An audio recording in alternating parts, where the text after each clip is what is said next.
দহি পুকুরের মায়া। মুর্শিদাবাদের এক ছোট্ট গ্রাম মাধবপুর। গ্রামের শেষ প্রান্তে এক পুরনো পুকুর, নাম তার দহি পুকুর। শোনা যায় সেই পুকুরে রাতে কে যেন ডাকে।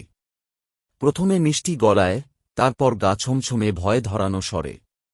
বছর 50 আগের কথা, গ্রামের ধনুকমালির মেয়ে কুসুম সেখানেই হারিয়ে গিয়েছিল।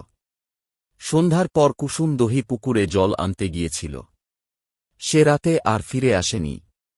সকালে তার শরীর পুকুরে ভাসতে পাওয়া গেল।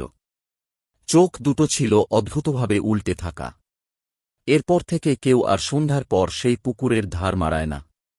কিন্তু নতুন গ্রামপ্রধানের ছেলে অজিত এসব পুরনো গল্পকে তুচ্ছ মনে করত।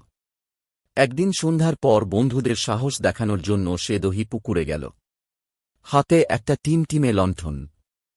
চারপাশ নিস্তব্ধ, শুধু ঝিঁঝির আওয়াজ। হঠাৎ পুকুরের পানি নড়ে উঠল। অজিত তাকিয়ে দেখল, পুকুরের মাঝখানে সাদা শাড়ি পরা এক নারী দাঁড়িয়ে।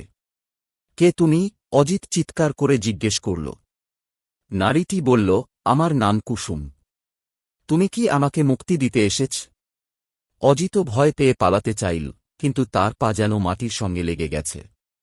নারীটি ধীরে ধীরে পানির উপর হেঁটে তার দিকে এগিয়ে এল। তার চোখগুলো উল্টে ছিল, মুখে অদ্ভুত হাসি। সকালের আলো ফুটলে গ্রামবাসীরা দহি পুকুরের পাড়ে অজিতের জুতো আর ভাঙা লণ্ঠন টেল। অজিতের কোনো খোঁজ মেলেনি।